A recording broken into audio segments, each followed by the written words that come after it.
Athiyan Tamil talkies நேயர்களுக்கு வணக்கம். இன்னைக்கு நம்ம அதியன் தமிழ் டாக்கீஸ்ல பார்க்க போற திரைப்படம், டெஸ்டின் டேனியல் இயக்கத்துல வந்திருக்கிற ஸ்பைடர்மேன் பிராண்ட் நியூ டே இந்த படத்தை பத்தி தான் பார்க்க போறோம். இந்த படம் எப்படி ஆரம்பிக்குதுன்னா, லாஸ்ட் பார்ட் எங்க முடிஞ்சதோ அதுலேருந்து ஆரம்பிக்குது. லாஸ்ட் பார்ட்ல பார்த்தீங்கன்னா, அந்த டாக்டர் வந்து சில வேலைகளை பார்த்து வச்சுருவாரு. அதனால வந்து நம்மளோட ஸ்பைடர்மேனை வந்து தன்னோட ஃப்ரெண்ட்ஸுங்கெல்லாம் பிரிஞ்சு தன்னோட ஃப்ரெண்ட்ஸுங்கள தேடிட்டு இருக்கிறாரு. அவருக்குள்ள நடக்கிற சில சில மாற்றங்கள், அதை சொல்றது தான் இந்த படத்தோட கதை. அது மட்டும் இல்லாம வழக்கம் போல ஸ்பைடர்மேன் படத்துல என்ன இருக்கும்? தீவிரவாதிகளால அந்த நாட்டுக்கு ஆபத்து இருக்கும். அந்த நியூயார்க்ல நடக்கிற சில நிறைய ஆபத்துகள் வரும். பேங்க் ராபரி நடக்கும். சில பேரை கிட்னாப் பண்ண வச்சுக்கிட்டு ரொம்ப பண்ணுவாங்க. இந்த மாதிரி நிறைய தீவிரவாதிகளால நிறைய தாக்குதல் நடக்கும்.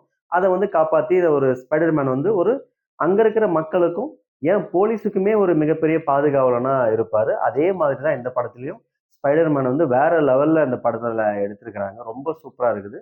நல்லா இந்த தீவிரவாதிகளை காப்பாத்துறதா இருக்கட்டும், அந்த தீவிரவாதிகளோட சண்டை போடுறதா இருக்கட்டும், அது எல்லாமே சூப்பரா இருக்குது. அந்த 3Dல பார்க்கும்போது வேற லெவல்ல இருக்குதுங்க. உண்மையிலேயே ரொம்ப ஒரு அமேசிங்கா இருந்துச்சு. 3D கிளாஸ போட்டு பார்க்கும்போது. ரொம்பவே நல்லா எடுத்திருக்கிறாங்க இந்த படத்த. ஸ்பைடர்மேன் வந்து ரொம்ப சூப்பரா நடிச்சிருக்கிறாரு. தன்னோட ஃப்ரெண்ட்ஸுங்கள தேடுறதா இருக்கட்டும், தன்னோட லவ்வர தேடுறதா இருக்கட்டும், எல்லா சீன்லயுமே ரொம்ப ஒரு என்ன சொல்றது? ரொம்ப சூப்பராவே நடிச்சிருக்கிறாரு. இயக்குனரும் ரொம்ப நல்லாவே இந்த படத்த எடுத்திருக்கிறாரு.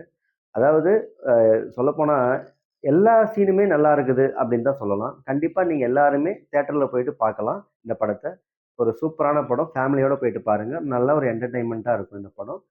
நீங்கள் பார்த்துக் கொண்டிருப்பது உங்கள் அதியன் தமிழ் டாக்கீஸ். இது சிங்கிள் ஷாட் ரிவ்யூ. இந்த ரிவ்யூ உங்களுக்கு பிடிச்சிருக்கும் அப்படின்னு நினைக்கிறேன். லைக் பண்ணுங்க, சப்ஸ்கிரைப் பண்ணுங்க, ஷேர் பண்ணுங்க. நன்றி, வணக்கம்.